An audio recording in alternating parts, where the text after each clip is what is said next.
Halo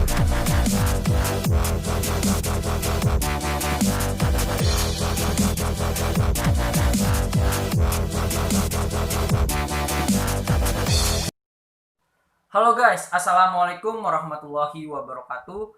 Kembali lagi bersama saya Dika Suryananda, NPM 1821020282, jurusan Hukum Tata Negara Universitas Islam Negeri Raden Intan Lampung. Sekarang saya akan menjelaskan materi tentang kewarisan dalam Islam. Pengertian: hukum kewarisan adalah hukum yang mengatur tentang pemindahan, yang lebih tepat adalah pemindahan hak kepemilikan harta peninggalan atau tirkah pewaris, menentukan siapa-siapa yang berhak menjadi ahli waris, dan beberapa bagiannya masing-masing. PS 171 huruf A, kompilasi hukum Islam secara bahasa. Kata warasa asal kata kewarisan digunakan dalam Al-Quran. Dalam Al-Quran dan dirinci dalam sunnah Rasulullah, hukum kewarisan Islam ditetapkan secara bahasa. Kata warasa memiliki beberapa arti.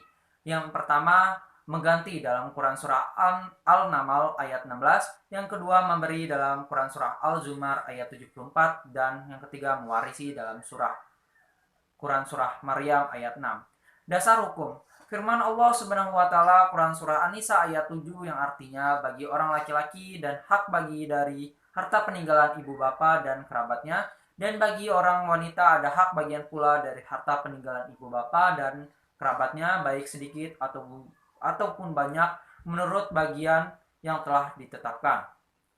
Firman Allah Subhanahu wa taala dalam Quran surah An-Nisa ayat 11, Allah mensyariatkan bagi kalian tentang pembagian pusaka untuk anak-anak kalian, yaitu bagian seorang anak laki-laki sama dengan bagian dua orang anak perempuan. Dan jika anak itu semuanya mempunyai lebih dari dua, maka mereka 2/3 dari harta yang ditinggalkan. Jika anak perempuan itu seorang saja, maka ia memperoleh separuh harta. Dan untuk dua orang ibu bapa, bagi masing-masingnya 1/6 dari harta yang ditinggalkan, jika yang meninggal itu mempunyai anak. Jika orang yang meninggal tidak mempunyai anak dan ia diwarisi oleh ibu bapanya saja, maka ibunya mendapat 1/3.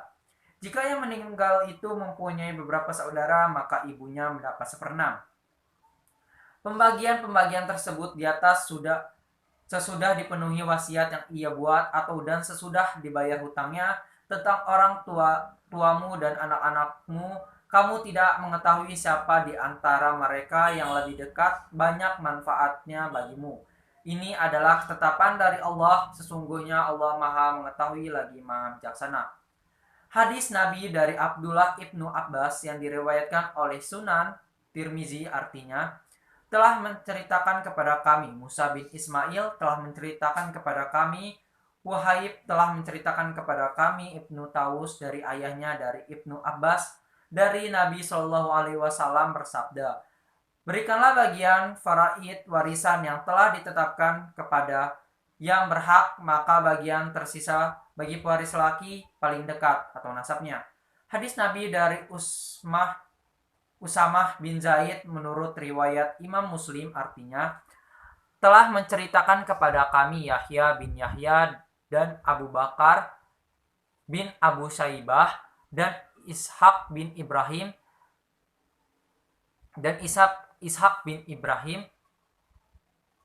dan ini adalah lafaz Yahya. Yahya berkata, telah mengabarkan kepada kami, sedangkan yang dua mengatakan telah menceritakan kepada kami Ibnu Uyainah dari Az-Zuhri dari Ali bin Husain dari Amru bin Utsman dari Usmah bin Zaid bahwa Nabi Shallallahu Alaihi Wasallam bersabda, seorang muslim tidak boleh mewarisi dari seorang kafir, dan orang kafir tidak dapat mewarisi dari orang muslim. Rukun dan syarat. Rukun waris. Yang pertama ada mewaris, yaitu orang yang mewariskan dan meninggal dunia, baik meninggal dunia secara hakiki atau karena keputusan hakim dinyatakan mati berdasarkan beberapa sebab. Yang kedua, maurus, yaitu harta peninggalan si mati yang akan dipusakai setelah dikurangi biaya perawatan, hutang-hutang, zakat, dan setelah digunakan untuk melaksanakan wasiat. Harta pusaka tersebut juga miros, irs, turos, dan tarikah.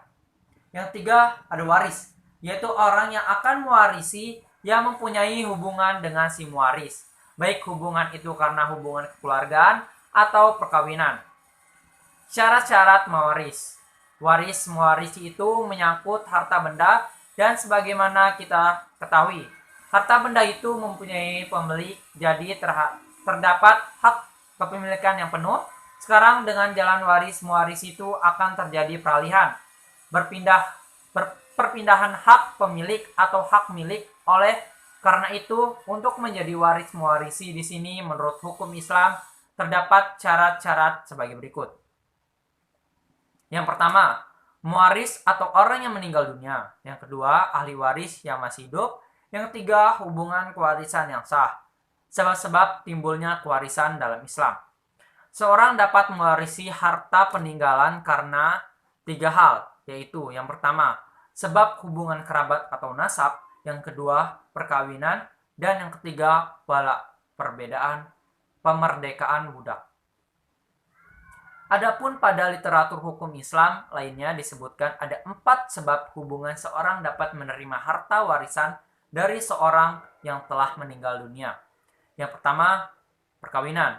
Yang kedua, kekerabatan atau nasab. Yang ketiga, wala, memerdekakan budak. Dan yang keempat, hubungan sesama Islam.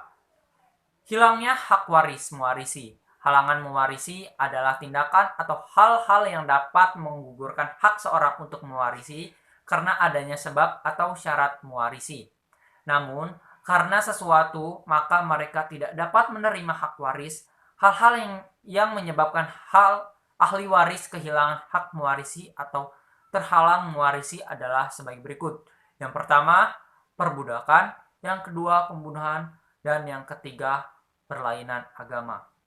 Mungkin itu saja yang dapat saya sampaikan. Terima kasih atas perhatiannya.